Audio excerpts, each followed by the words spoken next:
Buenas tardes, bienvenidos al taller de espiritualidad que organiza la Federación para la Paz Universal en colaboración con Peace Dream. Estas organizaciones cuentan con estatus consultivo del Consejo General Económico y Social de las Naciones Unidas, ECOSOC.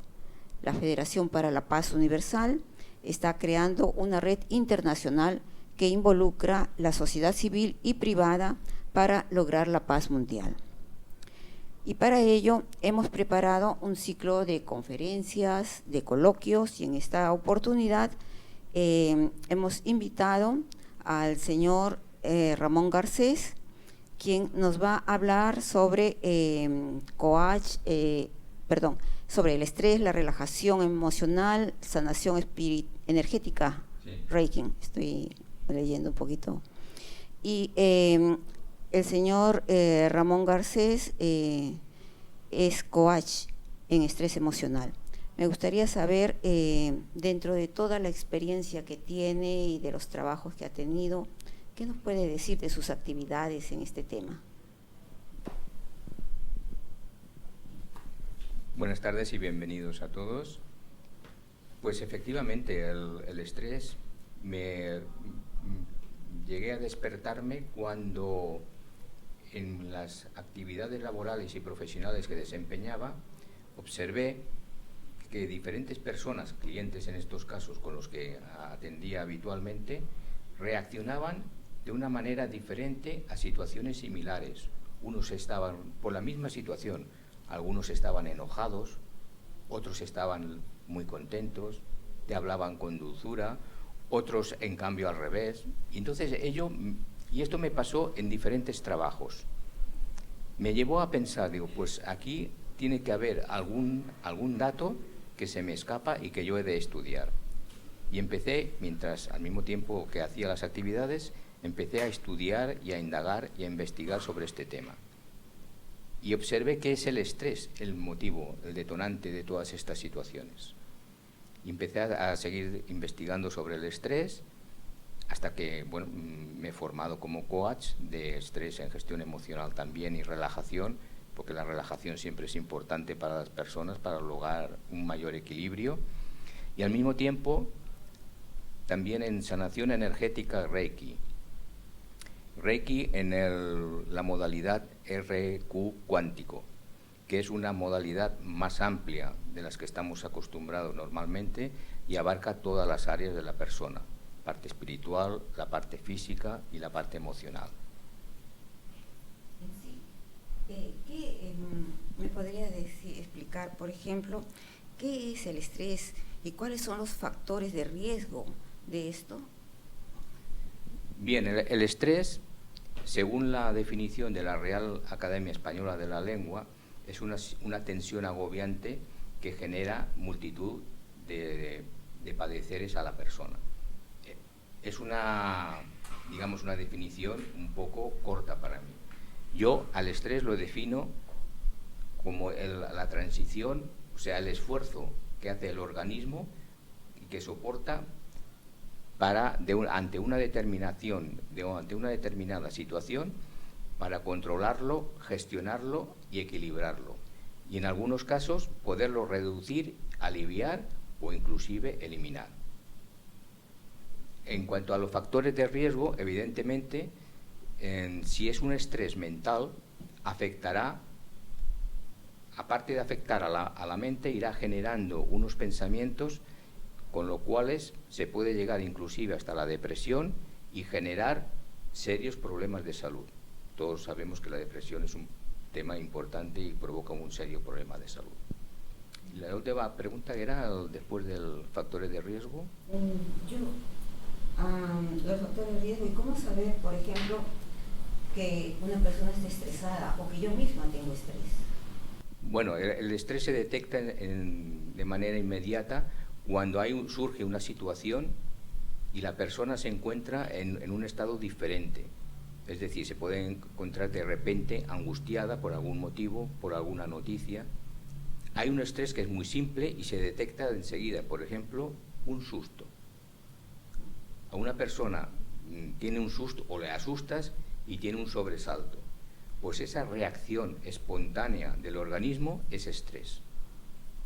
Aunque parezca muy simple, es el más simple de todos, el susto, ¿no? También efectivamente está motivado por las noticias, generalmente negativas, porque las positivas también generan estrés, pero luego en todo caso ya lo hablaríamos, que es el estrés positivo. ¿Cuántos tipos de estrés hay entonces, el positivo y negativo? En realidad se tiene por sentado que el estrés es malo, negativo y perjudicial. Y efectivamente hay una parte que es así, pero sin embargo hay otro estrés que se llama eustrés, y ese es el positivo. Es decir, convivimos con dos tipos de estrés, el positivo y el negativo. Por ejemplo, un ejemplo del estrés positivo es esta misma entrevista hoy mismo.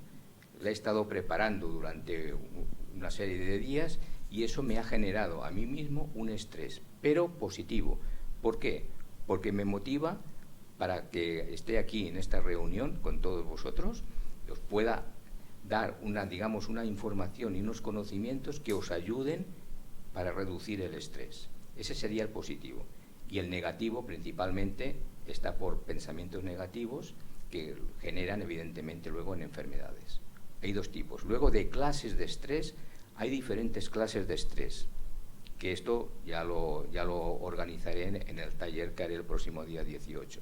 He llegado a detectar hasta 10 clases diferentes de estrés, que son situaciones de la vida, como puede ser, por ejemplo, una de ellas, el famoso test de enfermedad, el famoso estrés de enfermedad, que hay dos variantes, test de enfermedad y el test postraumático. Ese es más grave. ¿Y cómo puede vivir una persona, cuánto tiempo puede vivir una persona soportando un estrés? ¿Y cómo se puede medir el estrés cuando ya es dañino a la persona o cuando ese estrés está perjudicando al grupo familiar, por ejemplo? Cuando ese tipo de estrés se alarga demasiado en el tiempo, entonces se genera un estrés acumulativo. Ese estrés acumulativo es el que es el perjudicial. También el estrés positivo puede generar una situación de contrariedad. Por ejemplo, si yo ahora con esta entrevista, mañana, pasado mañana y durante varios días sigo pensando en la entrevista, que ha salido mal, que ha salido bien, que podía haber dicho, me está generando un estrés negativo, que ya no tiene sentido alargarlo en el tiempo. O sea, el estrés positivo es hasta hoy, en mi caso. A partir de mañana genero o debo generar una nueva motivación, un nuevo alimento de vida, por decirlo de alguna manera. En este caso, en el mío en concreto, sería o será el taller que organizaré el próximo día 18. Será mi próximo estrés positivo. ¿Cómo tratar el estrés en una persona que está ya en un nivel que puede llegar a un estrés negativo o que está viviendo en un estrés negativo? La mejor manera de tratar a la persona en función del tipo de estrés es primero reconocer qué tipo de estrés tiene. Porque al haber diferentes tipos de estrés, dentro del positivo y del negativo, si es uno que es el negativo y es un estrés, por ejemplo, provocado por una causa familiar, como puede ser una pérdida de empleo, imaginemos que una de las dos personas de la convivencia pues pierde el empleo, pues eso evidentemente genera primero un estrés a la persona por la pérdida del empleo y luego genera un estrés, digamos, coayudante con la familia, lo cual se complica y ya pasaríamos a un estrés familiar más que a un estrés de la persona en sí. Entonces la mejor manera será reducir, primero saber qué tipo de estrés estamos tratando o que nos afecta. Y una vez sepamos que el tipo de estrés que nos afecta, se ha de buscar una solución inmediata, como puede ser reducirlo o aliviarlo. Si es un estrés mental, en este caso era un estrés, digamos, provocado por una situación. Pero si esa situación provoca a la persona que constantemente le da vueltas, ya no voy a encontrar trabajo, ya todo me sale mal, ¿quién me va a contratar? Eso genera un estrés mental adicional, acumulativo.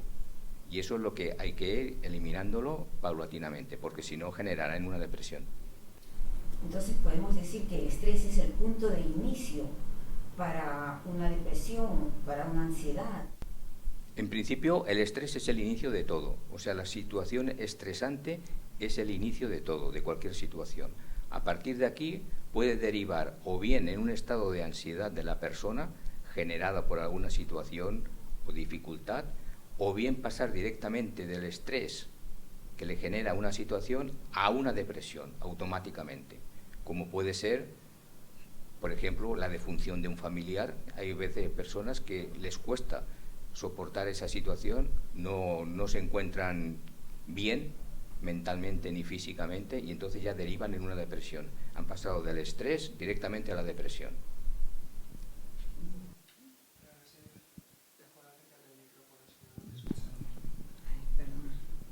Entonces podemos decir que no es tan malo tener un nivel de estrés, que es normal, y que tal vez sea bueno tener un nivel de estrés porque nos va a ayudar a responder a ciertas situaciones. A lo mejor sin estrés o sin nada de estrés, pasamos de alto muchas cosas a las que deberíamos enfrentar, ¿verdad? Pues sí, esa es una de las cuestiones, que a veces las personas no se aperciben que tienen un estrés determinado y siguen adelante con su vida, hasta que hay alguna otra situación que desencadena esa, digamos, localización del estrés. Entonces la persona, para llegar a ese punto, lo que debe hacer, evidentemente, es seguir una serie de pautas adecuadas para ir primero reducir el estrés. Esa es la acción inmediata, reducir el estrés. ¿Cómo se reduce el estrés? Si es el estrés mental, nos debemos de olvidar de darle tantas vueltas a situaciones que realmente no la necesitan, son innecesarias, y nos está generando una serie de pensamientos que ocupan una parte importante de nuestro cerebro y nos impide avanzar diariamente, correctamente, en nuestros quehaceres diarios. Y entonces, ¿cuál es la diferencia que hay entre el estrés, la ansiedad y la depresión, por ejemplo? Bueno, más o menos como ya habíamos comentado antes, el estrés está generado por una reacción del organismo.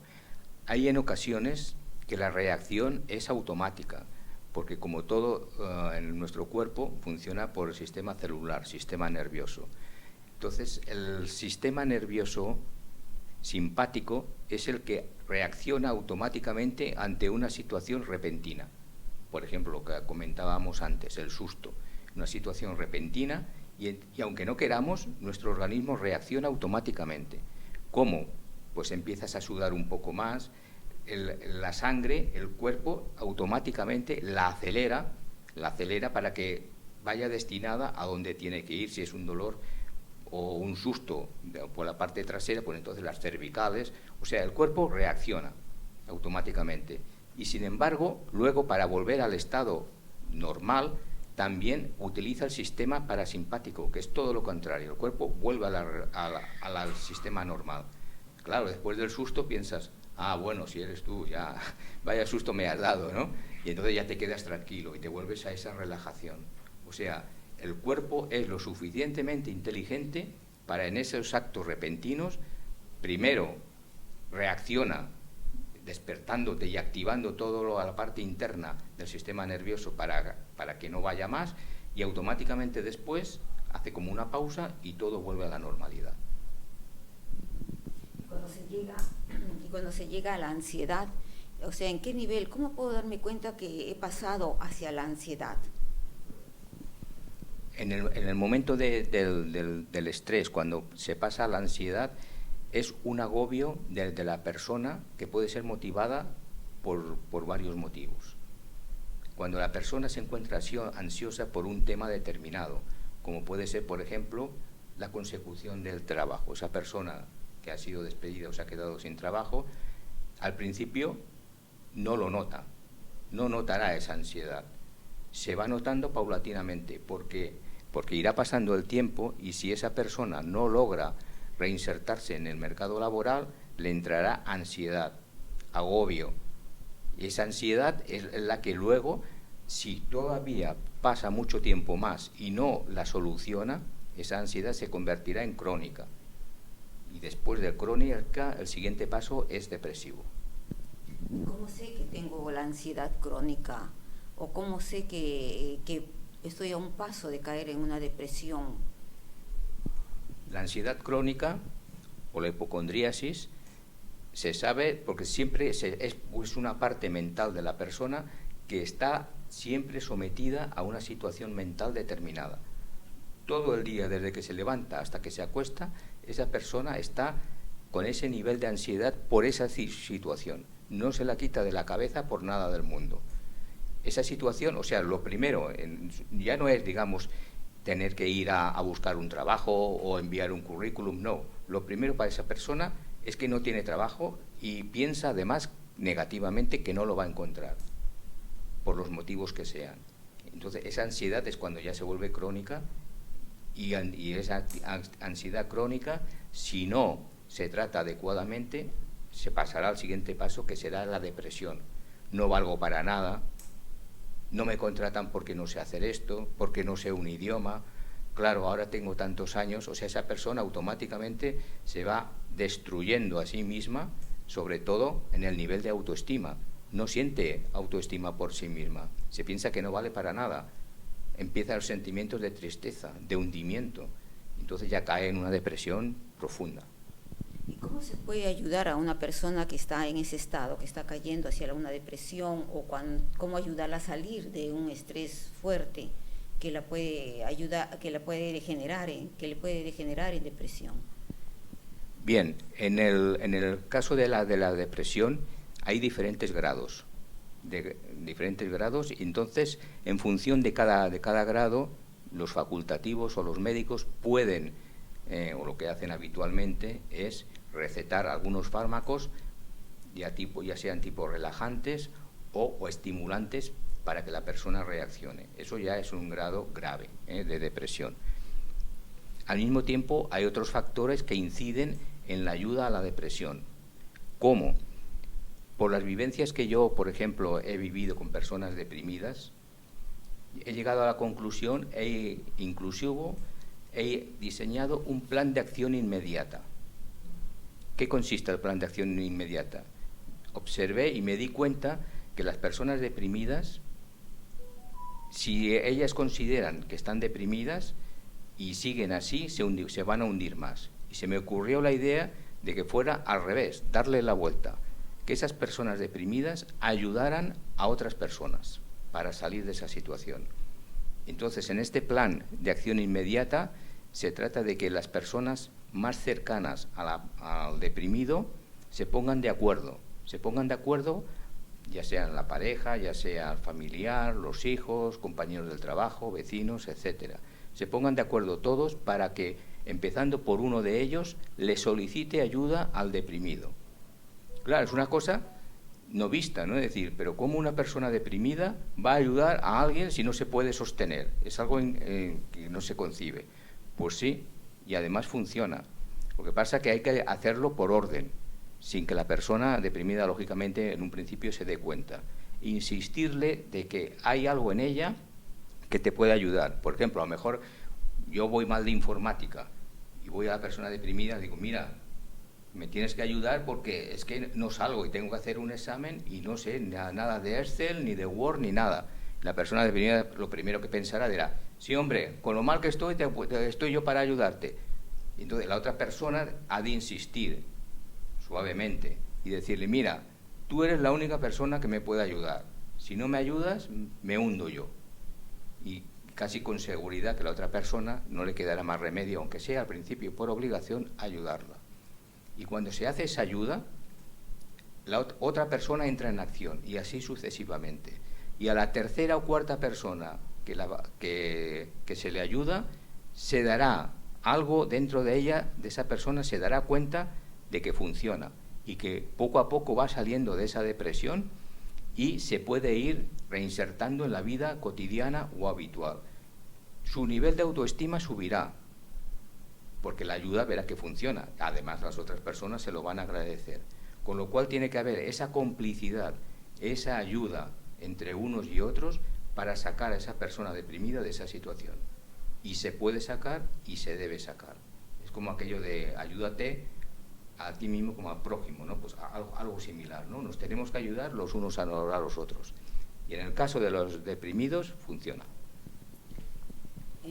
¿Cómo ve usted, por ejemplo, el arte, la música? Porque la depresión es un estado de ánimo. El estrés está generado también por una situación que va sobre nuestras emociones. Entonces el arte, la pintura, la música también va hacia nuestras emociones. Entonces eso puede ayudarnos de alguna manera. ¿En qué casos puede ayudar y en qué casos no? Porque, no sé, hay de todo. Por supuesto que sí. Todo que sea pintura, música, escultura, todo que sea, ya puede ser un hobby o una distracción, todo ayuda, porque de alguna manera te saca del estado en el que estás inmerso y te lleva a otra situación que quizá no conoces o no conocías, pero que te gusta, que te va atrayendo. Porque a la mayoría de personas nos gusta la pintura, nos gusta el arte, nos gusta leer, nos gusta la música. ¿Quién no escucha música? Todos, cada uno la que le guste más, ¿no? El hip hop o a lo mejor flamenco, pues perfecto, ¿no? O a lo mejor a Plácido Domingo, en fin. Hay una serie de... todo lo que es así, que la música seguro que nos gusta.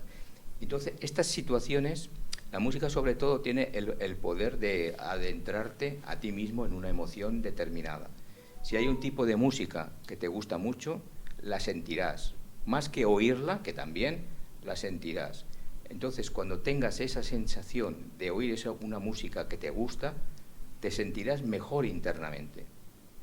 Y eso se reflejará en el exterior. Si una persona está mejor consigo misma, evidentemente es un reflejo al exterior y un beneficio para todos, comenzando por la misma persona. ¿Y qué pasa con las artes que son individuales? Por ejemplo, me pongo a pintar, pero estoy sola, con mi dibujo, con mi pintura, pero no me estoy relacionando con los demás. Y una vez que dejo de pintar porque me cansé o ya terminé lo que quería pintar, vuelvo a lo mío, vuelvo a estar sola. Entonces, ¿usted cree que toda expresión artística y todo la música, esto que influye en nosotros mismos, puede ayudarme o es mejor buscar algo que me relacione con otras personas? Evidentemente, cuando una persona se dedica a una actividad en solitario, el sentimiento emocional que tenga para sí mismo será inferior a si lo consigue localizar con otras personas o compartir esa actividad o esa realización con otras personas. Todo se trata de compartir, aunque sea primero una realización unitaria o solitaria, luego ha de compartirla con los demás, para que los demás también la vean, para que vean cómo se trabaja y dar y recibir, porque los otros pintores también lo compartirán, sus pinturas, y podrán saber si realmente, si es que se van a dedicar a un nivel profesional, van por el buen camino o se pueden intercambiar consejos, conocimientos y ayudas. Porque si solamente se hace una actividad individual para uno solo la puedes disfrutar tú. Con lo cual, realmente, pudiendo llegar a otras personas, estás, digamos, no estás produciendo toda la emoción necesaria para llevar o llenarte a ti en tu interior y tu espíritu y avanzar mejor. Te faltará algo.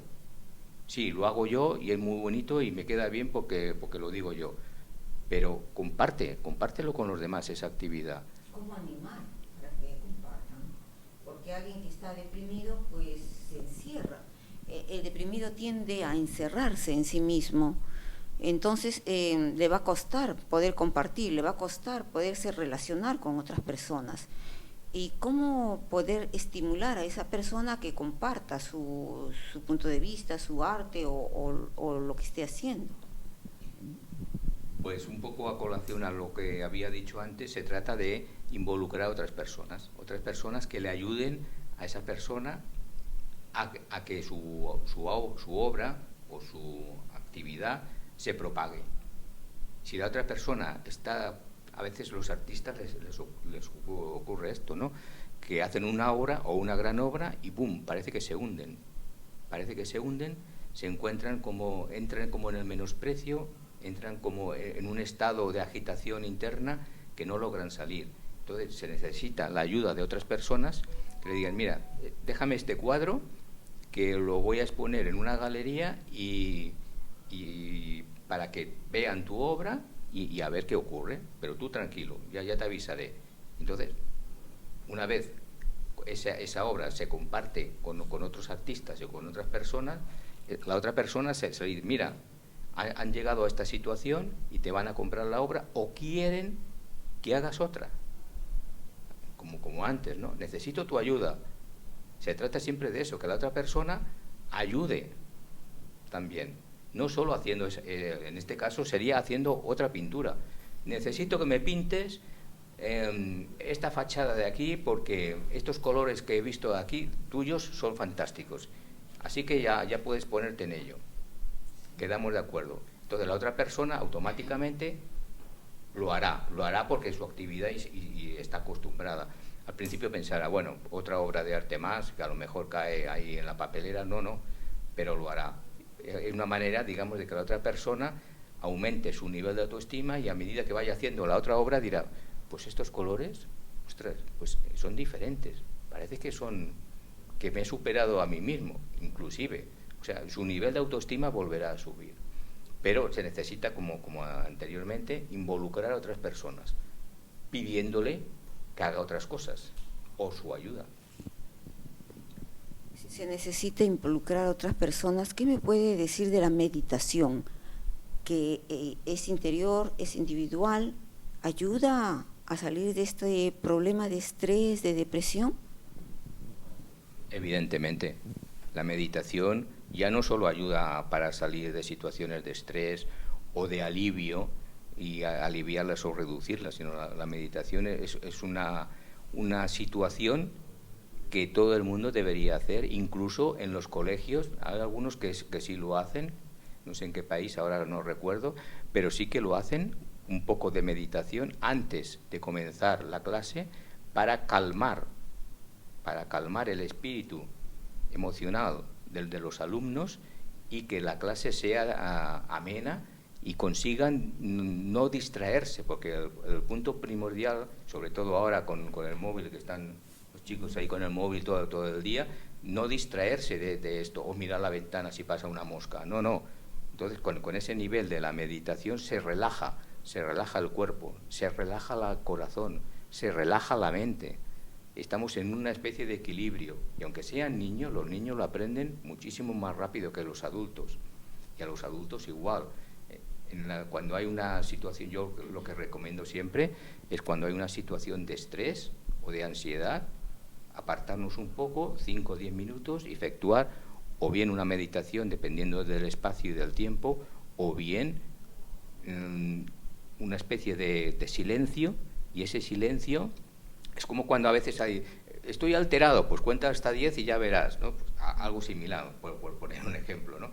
Pero cuando entras en ese estado de relajación, entras en paz y eso te permite visualizar mejor la solución a ese problema que te ha provocado esa situación de estrés. Porque a lo mejor estamos obsesionados con algo y no vemos de momento la solución.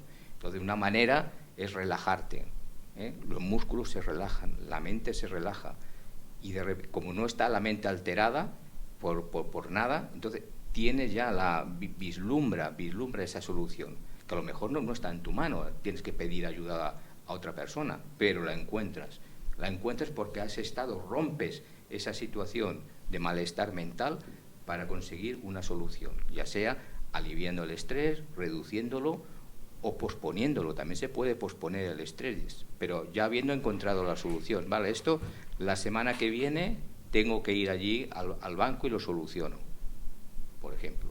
Una manera de posponer. Pero durante esa semana, por favor, no estés pensando en el banco cada día, porque entonces entraríamos ya en la dinámica mental negativa.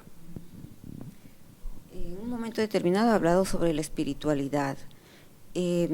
¿Hay alguna relación? ¿Lo espiritual puede ayudar a superar estos problemas de estrés? En función, la espiritualidad, si es, por ejemplo, y dependiendo de la persona que le afecte un problema, ya, por ejemplo, la depresión, si es la persona religiosa o muy religiosa, pueden suceder dos temas. Uno, que le ayude a esa persona a salir de esa depresión porque su convicción de fe o de atributos le van a permitir mentalmente fijarse un parámetro de que va a salir adelante, sí o sí. Esa es una variante. Por otra parte, hay otro tipo de personas también que pueden ser religiosos que sin embargo pierdan la fe en ese momento. Les ocurre una enfermedad terrible y pierden la fe. Dios me ha abandonado o lo divino me ha abandonado. Y están, digamos, inmersos en una disyuntiva. ¿Por qué? Porque si yo soy una persona católica y demás. O sea, dentro de la misma variante de religiosidad, unos tienen el espíritu más fuerte, por decirlo de alguna manera, unas convicciones más fuertes que le permiten llegar a superar ese tema o esa traba. En cambio, en la misma fisonomía, el otro tipo de personas no, hasta que luego más adelante lo consiguen sanar, pero en principio es negativo.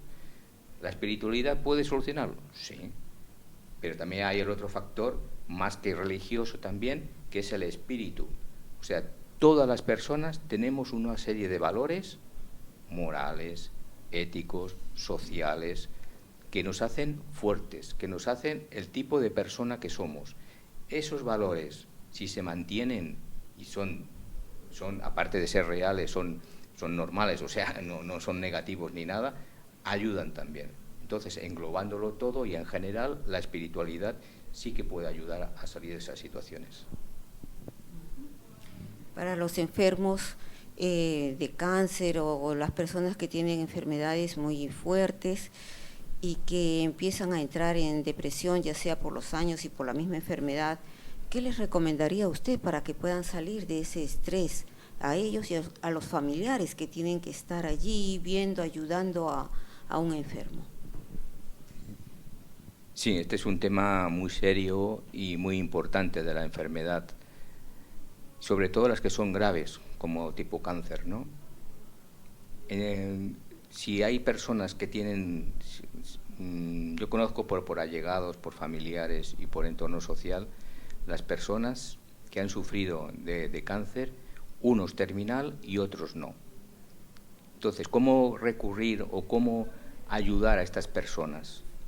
Es complicado desde el punto de vista primero familiar, porque a veces ocurre de que aparte de la persona que sufre un cáncer, los familiares casi están peor que él, porque se ponen como tristes y entonces el paciente que lo sufre ve a su alrededor tristeza, dolor.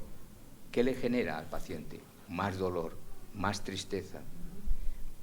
Preguntan a los médicos continuamente, ¿qué me va a pasar? ¿Voy a salir? ¿No voy a salir? Dependiendo del tipo de cáncer y depende cómo, porque hay médicos también facultativos que dicen su verdad de una manera a veces aplastante. Otros, en cambio, dicen la verdad de una manera sutil. Los dos dicen la verdad, ninguno engaña, pero la manera en que se le dice al paciente, hay que saber a ver primero qué tipo de paciente es para saber decirle las cosas. Y a la familia lo mismo. Nunca hay que negarles la verdad, siempre la realidad, pero bien dicha. Hay otro tipo de enfermedades que, por desgracia, son 100% terminales, como es el ELA, la esclerosis lateral. Hoy, por desgracia, no tiene solución. Sin embargo, esas personas, que en algún caso sí que he convivido, lo que les sugiero y lo que les digo, y siempre les digo, es que el tiempo que les quede de vida deben contribuir de una manera lo más armoniosa posible, a pesar de que sepan de que tienen un final. ¿Por qué? Porque si se mantienen en esa posición armoniosa, y digamos, ya no digo de felicidad, evidentemente que no, pero sí van a poder todavía convivir con unas alegrías durante todo ese tiempo y vivirlas y sentirlas, Si viven esas alegrías hasta que llegue su fin de una manera armoniosa, primero conseguirán sentirse dentro de su grave enfermedad mejor. La familia también debe contribuir, evidentemente, a que el paciente se encuentre mejor, no demostrando ni tristezas ni agobios. Tienen un final, pues tienen un final, ¿no? Pero hay que intentar llevarlo, como se suele decir, dignamente, porque si no es un no vivir para el paciente y un no vivir para la familia. Es caótico, entran en una espiral incluso de malestar entre ellos y al final hasta de insultos, y es realmente situaciones a veces graves y penosas, que no tienen por qué ser. Pero, como siempre, hay que involucrar a todas las personas allegadas a que eso se solucione. No se puede solucionar, pero se lleve de la mejor manera posible, porque llevándolo de la mejor manera posible, el sufrimiento es mucho menor. Además, está científicamente demostrado de que una persona que está enferma, grave, si tiene un nivel de autoestima y de pensamiento positivo, en especial sobre esa enfermedad, y la lleva de una manera digna, esa persona, en función de la enfermedad, se conseguirá, junto con la medicación evidentemente, liberarse y mejorarse mucho más de lo previsto, en el caso de que se pueda mejorar, como puede ser un tipo cáncer. Hay cánceres que se superan. Pues en estos casos, si tienes una actitud positiva y no negativa ante esa enfermedad, padezco la enfermedad, sé que la tengo, voy a poner las maneras suficientes para llevarlo lo mejor posible. Una actitud positiva.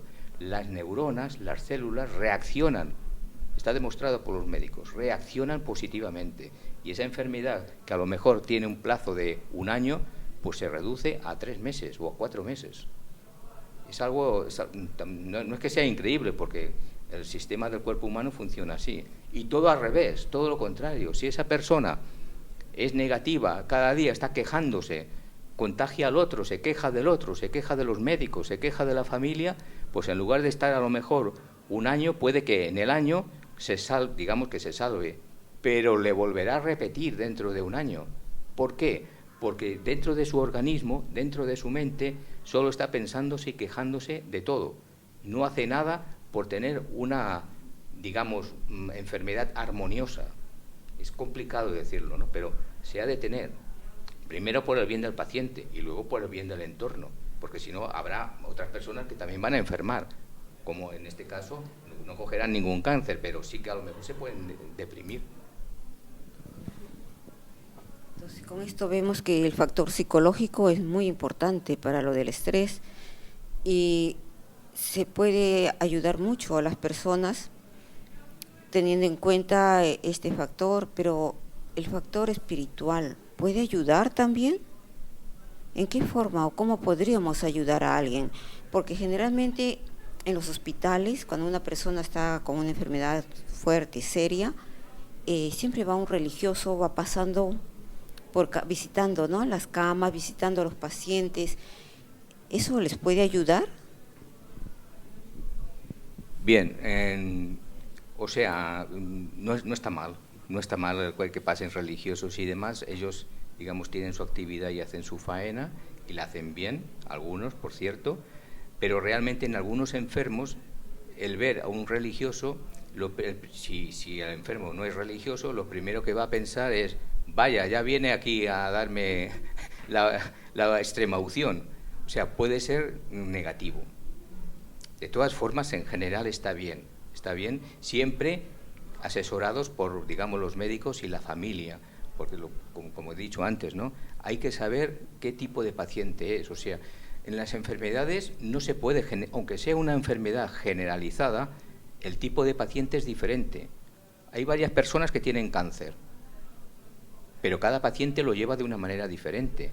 Uno será católico, el otro religioso, el otro ateo, el otro no se sabe. Entonces, primero intentar cómo es esa persona, y una vez, si es una persona evidentemente religiosa o católica, pues la visita de un sacerdote le hará bien, será un acompañamiento, será una ayuda una ayuda, porque habrá una comprensión, un nivel de comprensión y una condición de fe, pero si la otra persona no es religioso, pues estará y no le hará ni caso. Entonces, hay que estudiar a los pacientes.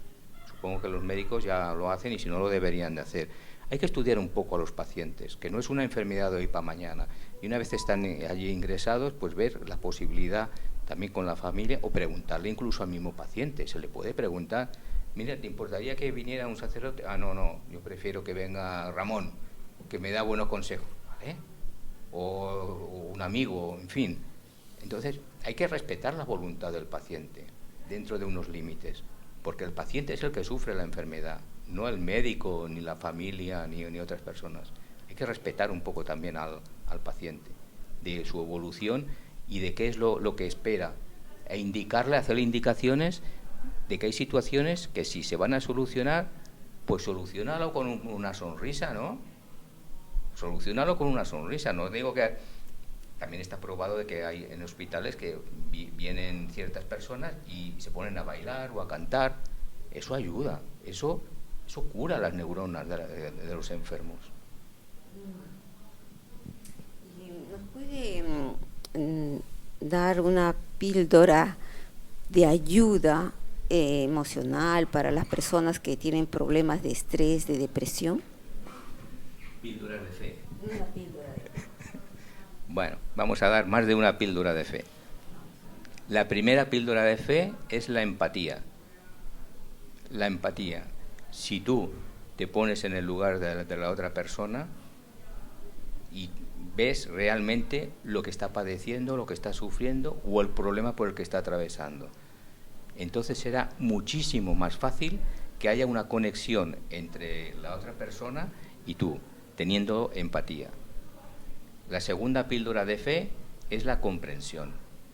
Si tú a esa persona, aparte de tener empatía, la comprendes, sabes de su situación y vas pensando cómo le puedes ayudar, y a continuación quieres ayudarle y vas pensando, le voy a ayudar, esa acción de pensar primero en quiero ayudarle, después cómo puedo ayudarle y después voy a ayudarle, la otra persona se sentirá muchísimo mejor.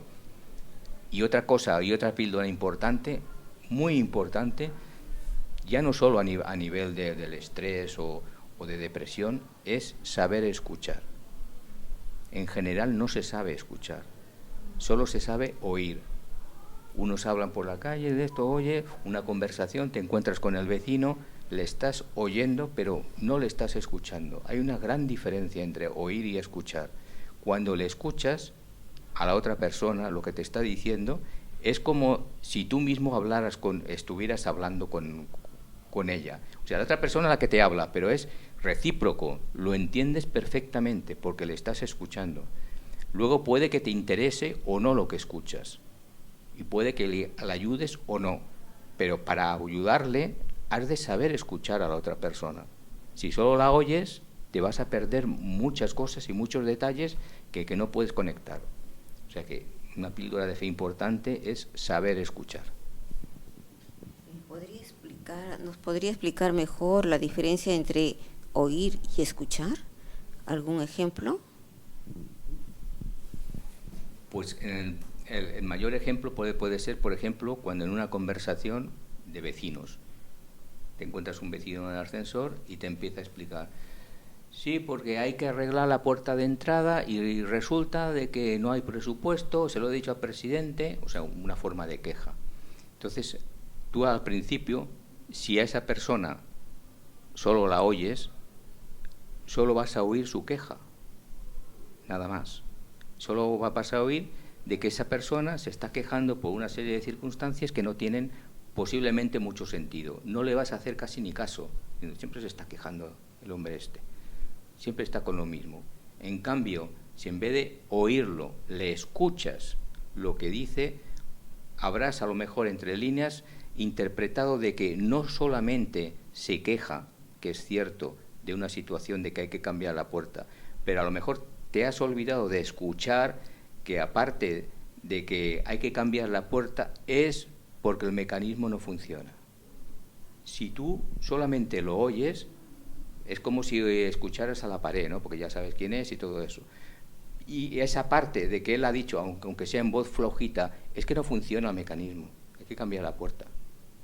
Y tú la has interpretado como, mira, siempre está quejando, dice que no va bien la puerta, pero no has escuchado el motivo, difícilmente puedes comprender la situación. Con lo cual estaríamos en lo mismo, ¿no? Es decir, falta escuchar atentamente.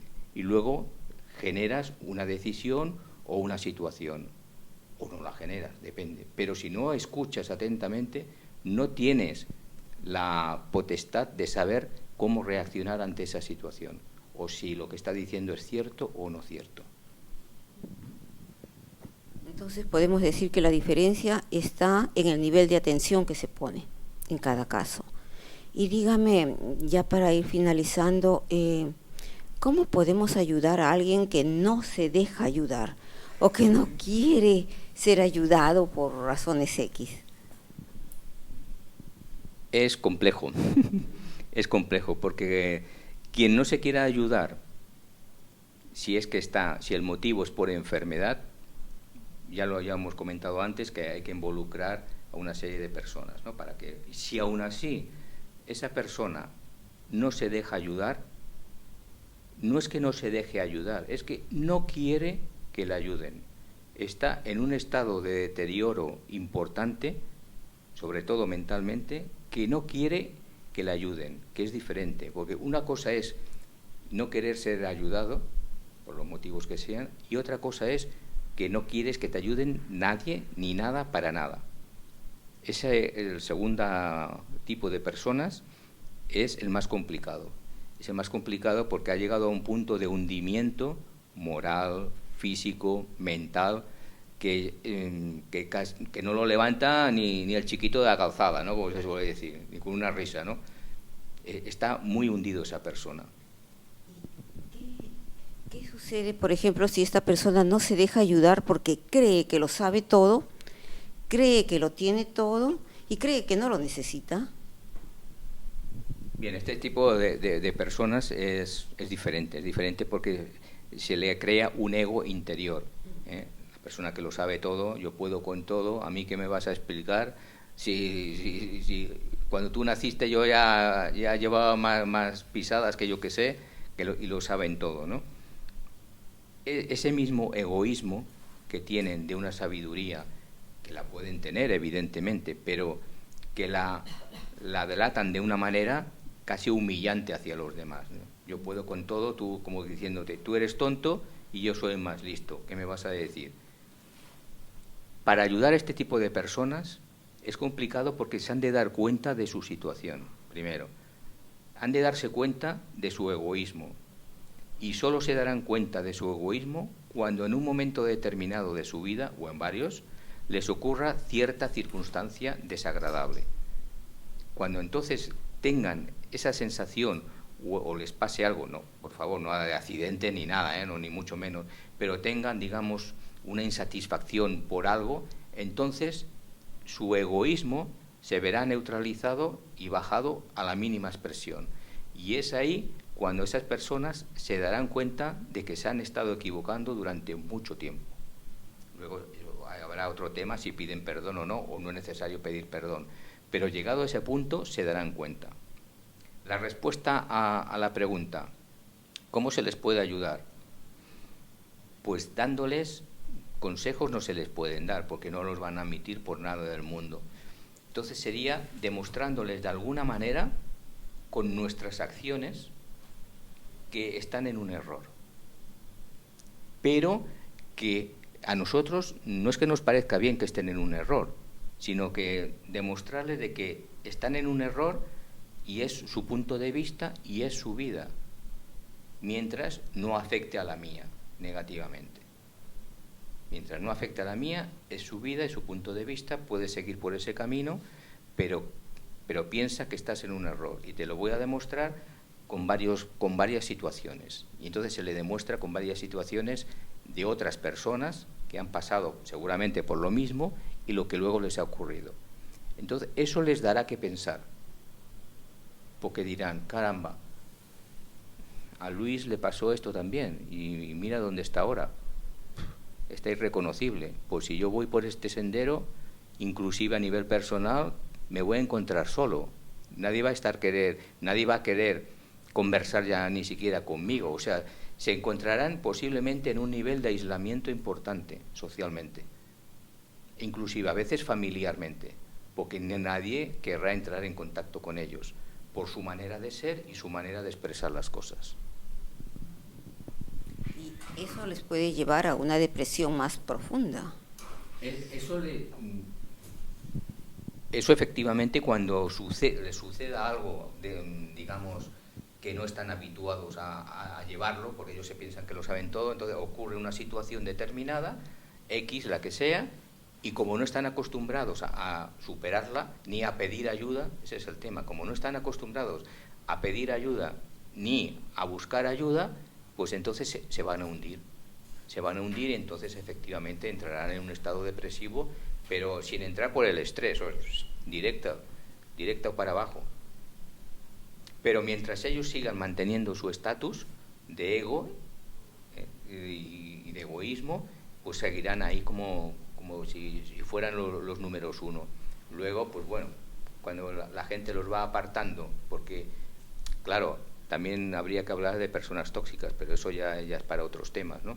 Cuando este tipo de personas generalmente son tratados como personas tóxicas, es decir, personas que, digamos, no te conviene estar relacionado mucho con ellas, un poco sí, pero mucho no, porque la energía negativa que genera te puede afectar. Entonces, digamos que de alguna manera, para no afectar, pues bueno, las relaciones las mínimas, con lo cual ya empiezan a tener un nivel de aislamiento, no provocado por ellos, sino provocado por la misma sociedad. Entonces hay personas que se van aislando, entran en depresión, es un ciclo, ¿no? Sí. Es todo un ciclo que va empezando por el estrés y los estados de ánimo. Y la importancia de la familia y la importancia de las amistades y de las relaciones sociales es básica para poderlas ayudar a estas personas. Me alegro de haberle tenido aquí, estoy muy contenta de esta conversación, espero que haya aclarado muchos puntos. No sé si hay alguien de aquí que desea hacer alguna pregunta, se interesen. No tenemos eso. Entonces, para las personas que están interesadas en este tema, deseo invitarles para el sábado 18 de noviembre de 10 a 14 horas. Aquí el señor Ramón Garcés va a tener un taller. Entonces, acá tenemos su página web, www.impulsartuvida.wordpress.com. También lo pueden encontrar en la página web de Ronda Barcelona o llamando al WhatsApp 644-488-718.